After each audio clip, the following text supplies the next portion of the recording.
Albrun, the editor of the National Interest, and it is my distinct pleasure to welcome two of my colleagues to our Zoom session today, Greg Priddy and Josh Yaffe, both of whom are senior fellows at the Center for the National Interest. And we are going to discuss a topic that is garnering not inconsiderable attention, which is the current hostilities between Israel and Iran. And President Trump has just announced that he might or he might not intervene directly himself. So I'd like to kick it off by asking a question to Greg, which is, Greg, are we on a slippery slope toward entanglement in the Middle East, which was the very issue that Trump campaigned on and won numerous adherents by denouncing the Second Iraq War? Or do you think things might work out well in the Middle East? So I think that, we're probably 95% of the way down the path to U.S. involvement now. And if Trump had wanted to steer clear of that, he would have had to do some things a couple of weeks ago to get off of that path. Netanyahu had wanted to deal with this militarily, and I think he's played this pretty skillfully. Netanyahu created the perception in the U.S. government that there was kind of a juggernaut of strikes coming down the pike, and that Trump would need to push back on that really hard if he wanted to prevent it. Trump didn't want to have that argument with Netanyahu. And they also presented some new intelligence that apparently was a bit different than what the U.S. intelligence community had given him, but, clearly changed his, from his recent remarks, changed his views a bit on the immediacy of the threat from Iran on nuclear weapons.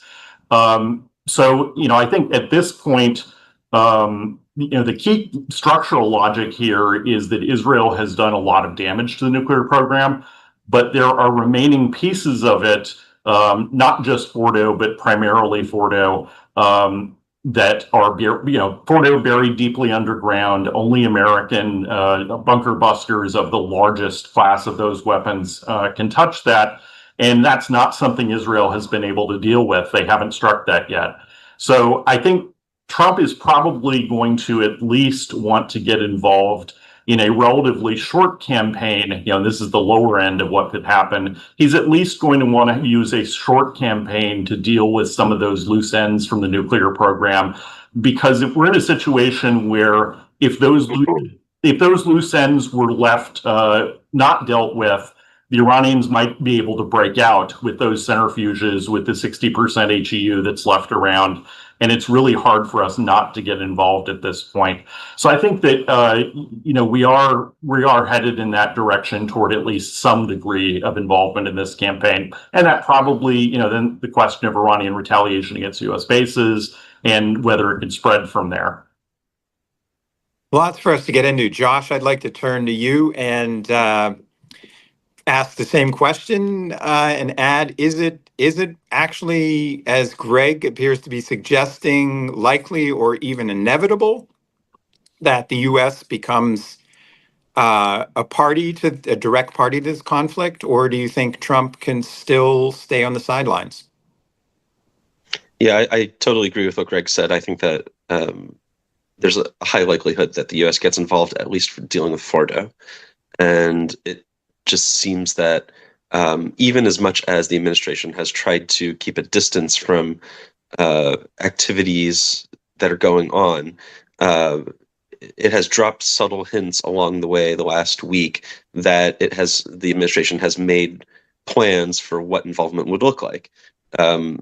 Pulling all of our diplomats out of the region from Iraq, Bahrain, and Kuwait, not pulling dependents of diplomats out was a clear sign that there was deep consideration within the administration of what it would mean, the consequences of direct involvement.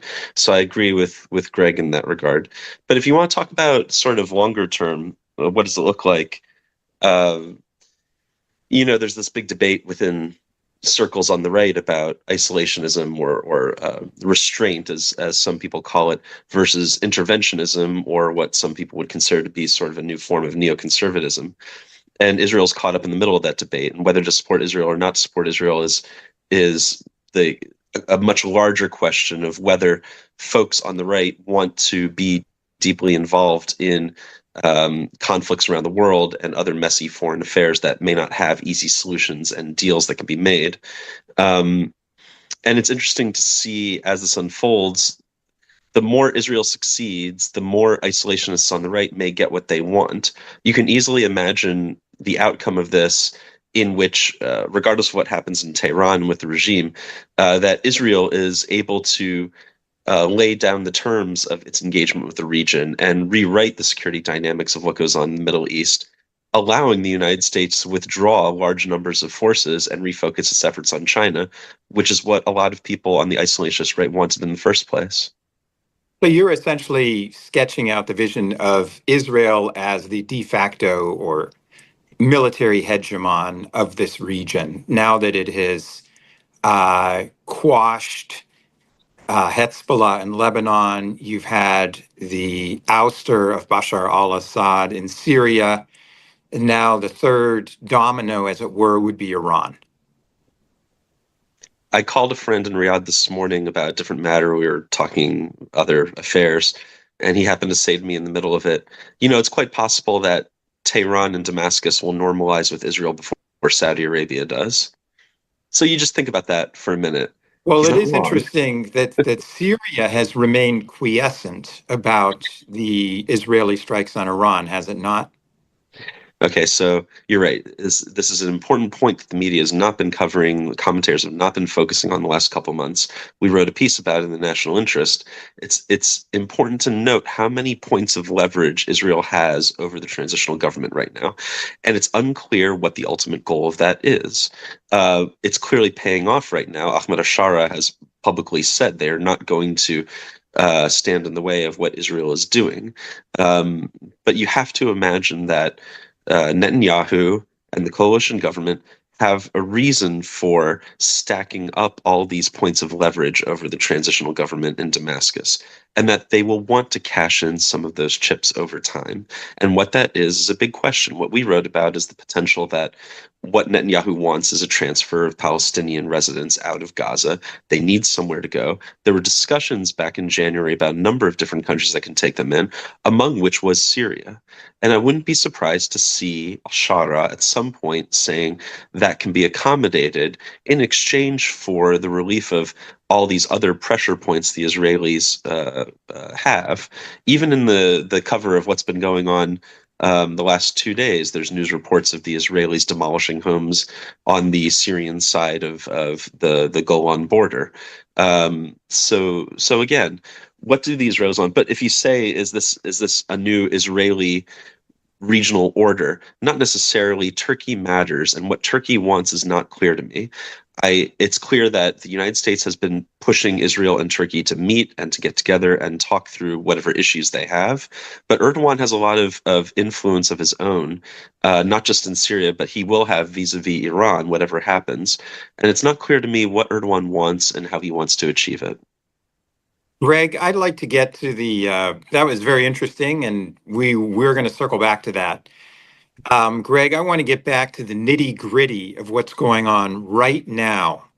Do you think that if Trump launches these bunker busters on Iran, on Fordow, A, will it work? And B, what will be the strategic consequences for the U.S.? Do you anticipate the Iranian regime then striking out at American military bases centered in the Middle East? So I'm a bit more pessimistic on this than Josh. In full disclosure, for anyone who reads my Twitter feed or my writings, I am a very moderate restrainer. I'm not all the way in that camp, but I have restraint leanings. I think in terms of what it's going to do to Fordo, that's that's a very good question. And we have never been able to simulate precisely the type of rock that is above. We've done some tests trying to simulate that, but we're not going to know until we try it. I think that the assumption in the U.S. military has been that we might have to hit it several times, where we're literally going and digging down and then making essentially breaking rubble that we're jackhammering down into it with 6 or 8 warheads. But we've got enough to do that. And the massive ordnance penetrator, that biggest bomb that we have, was designed really for this mission. So I think we probably have the capability to do it. I don't think, there's a question. Some people would say that Iran is going to just sit on their hands and not do anything more because they're going to be so terrified. They still have a lot of things that they can throw at us. They are running down the supply of longer range missiles that they've been using against Israel, but they have much more numerous short range systems like the Fatah 110 and of course all the drones. And I think that you will see some blowback at US bases. I personally think it is difficult to see them swallowing their pride and not doing that. The question is, will it be limited to hitting US bases, or would it also include shipping oil? There is a big hurdle for the Iranians to do that because, one, they have had rapprochement with, the Saudi-Iran normalization has been going well, and that's something that I think had been a success story. I don't think the Iranians really want to do that, but it also is the case that that is really the only pain point that they have to hit at the US. And they have the capability there is quite high. People always talk about shutting down the Strait of Hormuz, but the more immediate vulnerability is, specifically that facility Abqaiq that they hit in 2019. And that was calibrated. They only hit they only hit a portion, less than 30%, of the sulfur separation towers there. You have to get the sulfur gas out of the oil before you put it on a tanker because it's unstable. So they calibrated that attack so that it would not have a significant economic impact. You route around the damage because the facility is run at under capacity and had excess capacity built in to deal with something like that. But if they were to take down more of that facility with sustained campaign, and they also, now that it's better defended, they'd probably use ballistic missiles rather than drones or a combination of the two. But if you actually could take that offline, that's potentially several million barrels a day that cannot be routed anywhere else to have the sulfur gas taken out and would have to be shut in. That also happens to be downstream from most of the Saudi spare capacity. So when in oil market analysis, when you talk about Saudi spare capacity and bringing that on to deal with a disruption event, it becomes irrelevant if that piece of infrastructure goes out, because that is the piece of infrastructure that you need to connect and process that to the export terminal. So they have something that they can probably do with accurate short-range ballistic missiles. And if they wanted to, it's just, they don't want to do it because of the relationship with the Saudis, but it is the one way they could really hit at Trump and, his domestic constituencies that are going to be wary of this. So I think it's hard to hazard a projection right now. It's a very high hurdle to get over to do that, but they can. Josh, you are clearly fascinated by this internal debate on the right over Iran and Israel. And Scott McConnell in the American Conservative has a piece today where he says that America is being chain ganged, in his words, into joining a war that he believes will be an imperial fiasco for the United States. And for Tucker Carlson, Steve Bannon, and others are saying that this will be the final blow to the American empire, as it were, and that Trump will destroy his presidency by intervening in the Middle East. And for them, this is really Iraq war redux, right? That the Pat Buchanan and others, John Mearsheimer Stephen Walt warned about the second Iraq War in 2003. They proved to be largely vindicated by what turned into a debacle. Now, the argument is that we're seeing a rerun with Donald Trump, of all people, the very candidate who declared an end to endless wars in the Middle East. Do you share this concern, or do you think each situation is its own? That this could, in fact, turn out dramatically differently? Look, one of the problems that you face in dealing with Washington attitudes towards Israel and Iran and this set of issues, now that we're in this conflict that people have been predicting for the last 20 years and has never occurred, now it's occurring, 25 years. Now you have to look back and you have to face a problem. It's a problem in Washington, and it's a problem of how we understand both Israel and Iran. You have an industry built up in Washington around Iran. Over this last decade or more, you have hundreds or thousands of people who have built their careers as Iran experts, many of them knowing very little of the culture or the language, none of them having visited there. And people making their promotions, their career promotions, based on their ability to shout the loudest and advocate the hardest on one side or another for either invading Iran or making a peace with Iran, right? If you go hard to the left... Are you including Senator Ted Cruz in this, who has been flushed out by Tucker Carlson? I don't know if you saw the interview, but he didn't know how many people live in Iran. He doesn't know the various ethnicities. I don't think he knows the first thing about it. I respect Ted Cruz for a lot of reasons, but the reality is that in Washington, for as much as people talk Iran, extremely few people know anything about Iran. It's maybe to the benefit in the last few years that you have this group of actual Iranian-born American citizens who have taken up jobs in the government. I know you had the controversy then a year or two ago where Tehran claimed that some of these people were sleepers advocating for their government. I don't know the truth or the untruth about that, but I do know that there is such an industry built up around this, and there's so many shysters out there promoting themselves with so little expertise on it. I don't pretend to be an expert on Iran in any way, shape, or form. Certainly not. But the problem is that it creates a bubble and a false sense of certainty that we understand what's going on or what's not going on. What are the assumptions that underlied the basis for believing that a war against Iran would have these detrimental, deleterious blowback effects to the United States? Part of the underlying assumptions were that Iran would activate its proxies throughout the region to target not just Israel, but U.S. assets of a vital interest. Okay. Well, in the last 2 years, Israel has slowly and steadily rolled up the capabilities of each of those proxy forces. That was a fundamental underlying assumption why we should not allow Israel to do what it is currently doing.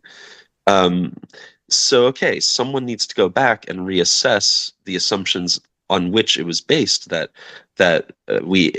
so many in Washington advocated against allowing Israel to do this type of activity. I think that the types of issues that Tucker Carlson, Marjorie Taylor Greene, Steve Bannon, and these other individuals, the types of ideas they're promoting, which have their place and have their value, need to be understood in terms of U.S. National interests over the long term. There has to be some form of engagement with the world. And to say that supporting Israel in all of its activities is going to have deleterious effects, then you have to ask yourself, is that really a reflection of the reality on the ground, in which Iran doesn't have the capabilities it once had and isn't able to mount a defense the way we once expected it to? Or is that simply a reflection of an internal political debate in Washington that is detached from the reality on the ground? Let me pose another question to you about Arab armies. I think it was Ken Pollack who in his dissertation looked at the record of Arab armies. And, there have been contentions that what appeared to be Israel's phenomenal wins against overpowering forces. In fact, if you look back at Sir John Glubb's memoirs, who was an advisor to the Jordanians after 48, he said that the Arabs never had a chance. They were not unified. The armies are not well trained. Are we actually seeing another example of that the Iranian regime is corrupt and sclerotic? Greg? So I think we're going to find out. I'm not sure that the Ken Pollack analogy holds for Iran. That was specifically about some deficiencies in how Arab armies were constituted. So, but leaving that aside, we're testing all these assumptions right now. I disagree with quite a bit of what my colleague had said earlier, just about, I think that Iran has a lot of capabilities that we don't know if they're going to use them or not. And that goes to their policy calculations. That also goes to their sense of national pride. Those things do come into play when you're deciding how to retaliate against something like this. Do they have the capability to hit shipping, hit oil, hit bases? Yes. And that's a different set of things. That doesn't involve proxies. That's a different set of things that are involved in striking back at Israel. So these are weapons they haven't been using yet. How exactly that plays out, we have yet to see, but they have the capabilities.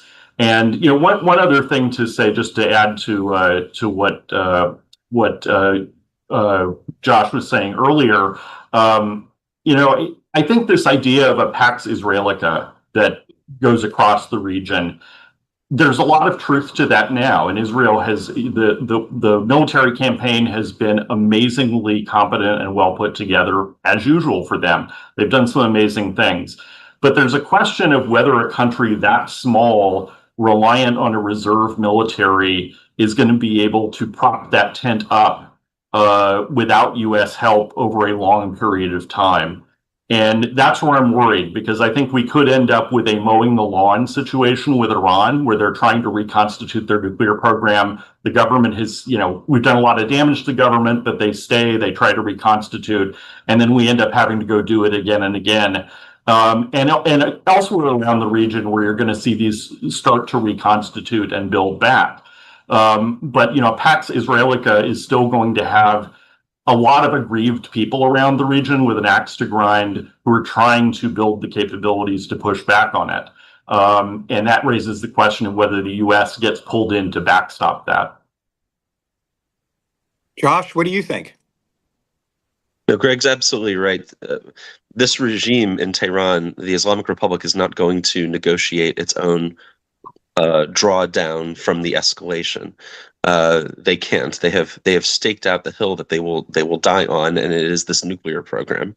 And their willingness to push back against public dissent over the last 10 years should be signal enough that they're not going to negotiate their way down from all of this under the terms that have been proposed to them. You don't need Khamenei's speech today to tell you that. So I think Greg is absolutely right. There are still capabilities. They will use them.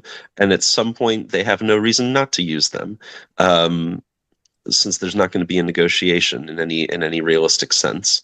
And so that does open up a whole nother set of military concerns and defense considerations.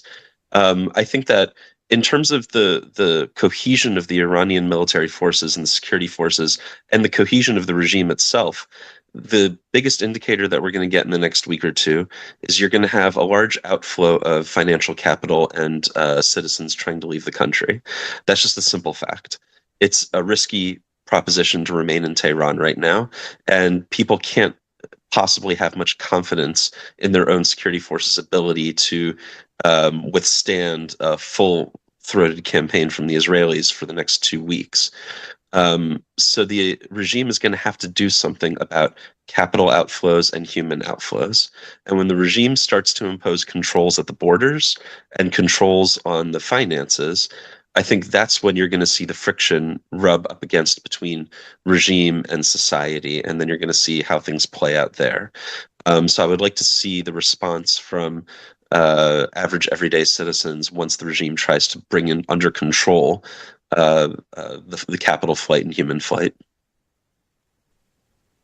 Greg, I wanted to ask you about Trump's declaration the other night that the only thing that would satisfy him was not some kind of revised arms control deal, but unconditional surrender. Now, unconditional surrender was imposed on Germany and Japan in World War II. That term means that there's nothing to talk about. And it usually provokes an adversary into fighting to the death. Because it means someone's going to the gallows. Yeah, I mean, there's nothing to debate about or discuss. It's not going to end with some kind of compromise. How seriously do you and Josh take this? Greg, go first. I think that was Trump, going on a Twitter tear without having thought through it. And that's part of this is the policy process in this administration is broken.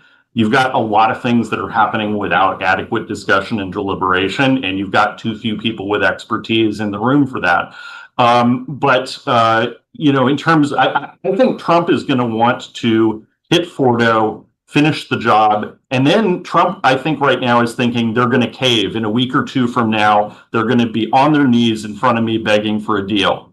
And when it doesn't happen, when it doesn't happen, and when they actually do strike back against American bases, he's going to be kind of surprised.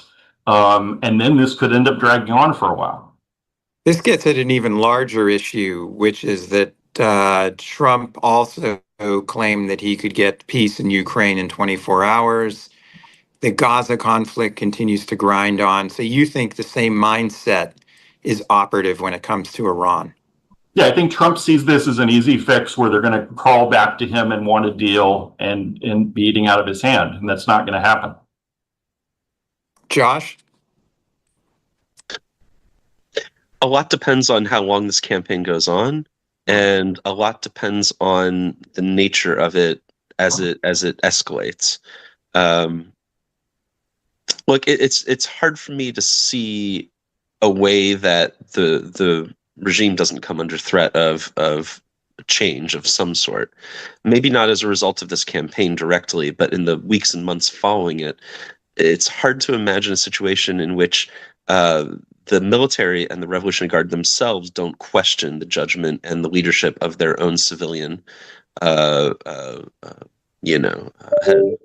And that's a very difficult situation. What you had at the end of the Iraq War with Saddam Hussein, there were a lot of talks about should the U.S. get involved and go deeper and take out Saddam. And in the end, there was a decision not to cross the line.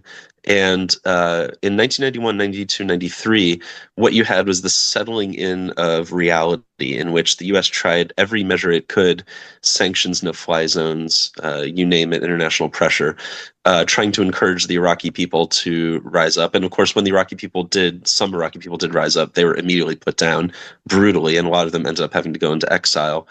As a result, some of them to the United States. You could end up in a situation like that, where the regime simply will not negotiate and it will suffer through, and it takes a gamble and says we can put down any localized dissent that arises, and you end up in a indefinite 2-3 years of international isolation for the Iranian regime, brutalizing its own people, and no ability to influence that situation by the international community except to watch it slowly fester, and people in Washington saying, well, we should have been less restrained, and we should have been more directly involved to begin with to push it over the edge when we had the chance, but now we've missed that chance. That was exactly where we were, 91, 92, 93. So a lot depends on the next few weeks and months. The level of the campaign, if the U.S. gets involved now, then does that create a tipping point for the regime or not? So I don't know how to answer it. We need another week or two to see how the military combat plays out. Russia has explicitly warned the Trump administration not to intervene militarily in the conflict. How much credence do you place in that? How important do you think that is, Greg? I think that's a very low importance. This agreement they signed recently, the Treaty of Cooperation, whatever they called it, did not have any defense provisions. They basically have an arms supply relationship. It's going to be unfortunate for Russia that they're not going to be able to be getting drones from Iran anymore for a while. But Russia has their hands full. They don't have forces deployed into the region, and this is really just rhetoric. What about the impact on global energy prices? Do you see a potential for it going up to $150 a barrel? Potential, yes. Now, as I outlined, there is a big hurdle to get it. They do not want to hurt Saudi Arabia. That's something that they would do in extremis to get at the U.S. rather than, and something they don't want to do to the Saudis because they want that relationship to continue to improve. And they also don't want to drive the Saudis toward us. But if they get over that hurdle and they actually were able to, damage infrastructure, and I assume if they did that, they wouldn't just hit Abqaiq. They would hit other facilities in other GCC countries. That probably not all of them, but some others. And they probably would also follow that up with naval measures, mainly anti-ship missiles and mines to try to impede shipping. And if they did all of that, we can clean up the naval aspect of it in probably 6 weeks. That's more doable. But some of that infrastructure damage takes inherently, even if you throw money at it, it's going to be several months before you've got it back up and running. There are inventories of oil around. We're not going to run out of oil. That's not the question. But when inventories go abnormally low, prices go way up. We've seen that. So if they did everything that they could possibly do, yes. But it's far from a foregone conclusion that they're going to go to that level because it has blowback for them as well. Josh, do you have any thoughts on that? I defer to Greg on oil and gas and energy prices. He knows far more than I'll ever know about the topic. Let me ask you guys as a final question, because the situation is obviously fluid. Just give me your gut sense. Is this war the march of folly, or do you think things are going to turn out well? Greg? I'm definitely in the march of folly camp. I don't think this is Armageddon, but I think that we're going to be in for a protracted conflict that does not have a really, there's not going to be an armistice at the end or some date at which we agree on something. It will peter out as the sides get exhausted and run down their munitions. And then we'll have a very uneasy aftermath, in which case, we may very well have Iran trying to reconstitute their nuclear program outside safeguards. And that's a very messy ending where we could end up repeatedly involved over the next several years. Josh? It doesn't, to a certain extent, some of the outcome of the war is already decided now. Iran is no longer the presence on the regional international scene as it was, and it cannot go back to the status quo that existed before. None of its proxies can go back to the status quo that existed before October 7th. And that's a new reality that the region has not yet adjusted to. But with this campaign, it's going to have to adjust to that new reality now. That doesn't mean a Pax Israeliana, but but for instance, it doesn't mean Saudi Arabia is going to normalize with Israel right now. It's not going to. But it does mean that certain forms of defense and security cooperation across the Gulf and across the region can occur that couldn't have occurred before. But more than that, it means that certain taboos are broken that cannot be reestablished. Certain red lines have been crossed that can't be restored. Israel sets a new definition of what deterrence is in the region moving forward. And that has a major implication, but it has a major implication that I don't think the administration here has fully processed yet, because you can have this debate about restraint and about intervention and what's good and what's bad, but the reality is the dynamics are already changing in the Middle East, and we are not part of that discussion. So fine, if the U.S. wants to get involved in the campaign now and do some sort of limited action on Fordo, that may not be much, but it will be highly symbolic, and it will allow the U.S. to be involved in what takes place after this conflict in a more centralized way than it would be as of now when it is sitting on the sidelines and watching. And not only that, but depending on what that level of U.S. involvement entails, it could have a major outcome on what Iran and its government looks like coming out of this conflict, and what regime stability looks like coming out of this conflict. The one thing that I don't think anyone wants to end up in is a situation where Israel's campaign has a limited cutoff line as to what they accomplish. They go home, they've destroyed large parts of the nuclear program and decapitated certain parts of the security leadership, and that's all that Israel can do. And then we enter a situation in which the Iranian government is unstable but still in place, and isolated from the world, brutalizing its own people, and unable to, with no one able to do anything about that fact. Perhaps resulting in large, as Greg mentioned, large damage to energy and oil infrastructure and the global energy economy in the process. And the U.S. then, without serious policy options for cleaning up this situation or having any impact as to how to move on from it, to end up in a situation where, like Greg said, you have no sort of armistice even. You just have nothing at the end of it, where nobody talks to anyone and everyone shouts at each other from behind their defensive lines. That seems to me to be the worst outcome. And the U.S. has a chance to influence that now. I'm not sure what that looks like or how it wants to do that, but sitting on the sidelines does not help you to do that. So we have two good questions from our audience, one from Peter Zwack and the other from Donald Smith. I'm going to ask the one from Mr. Smith first. He asks, how does regime change occur?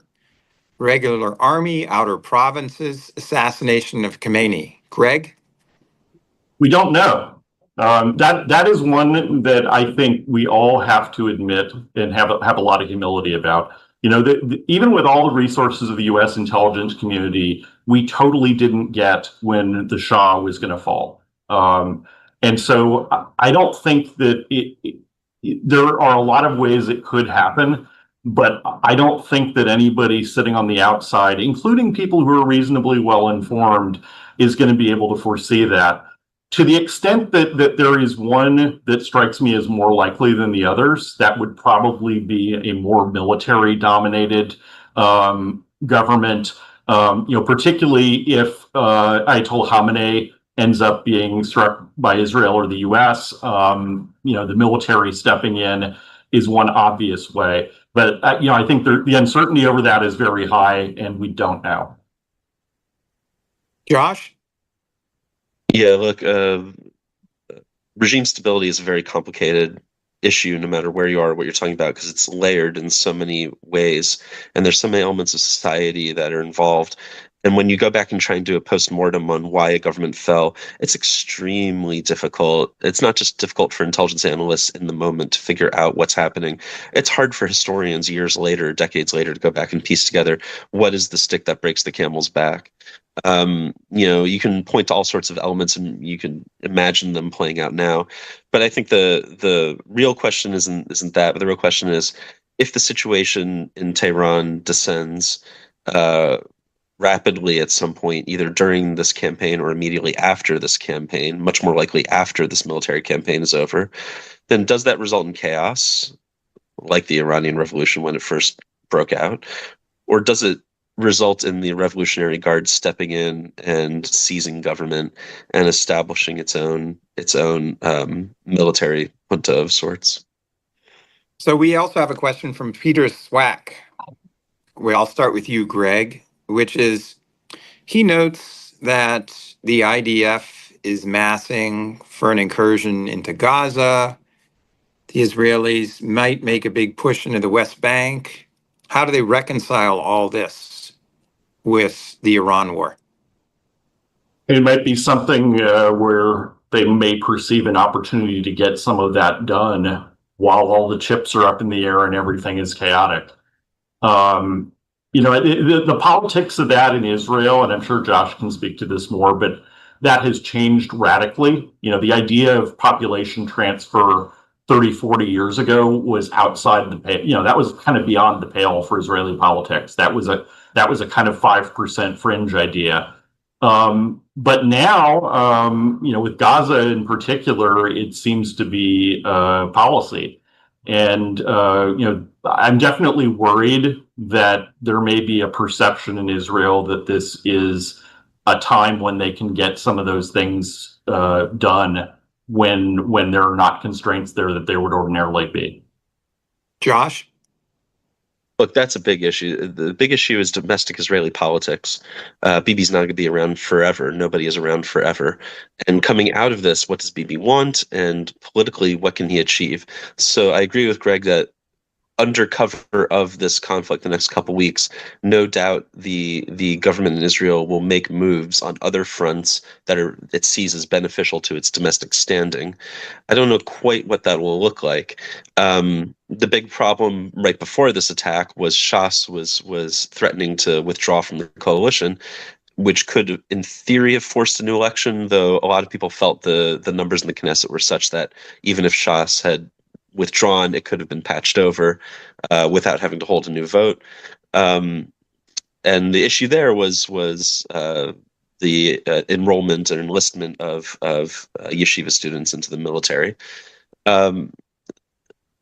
You can easily imagine the Israeli government doing things on settlements in the West Bank to solidify its sovereign control over those places, in much the way that Smotrich and others would so desire and have been hoping for as a payout for their maintaining the coalition throughout the last year and a half since October 8.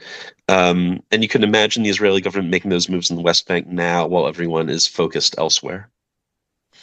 Well, gentlemen, this has been very instructive for me, and I hope for our audience as well. I thank everyone for joining in and for posing questions. And we'll have to do it again soon. Thank you.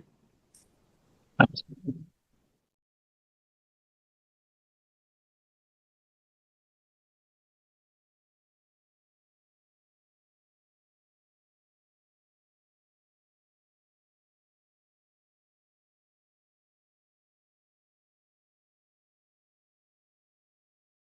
Elon Musk is sorry. Elon Musk is sorry. Elon Musk, for the first time in his life of public derangement, is publicly saying he went too far.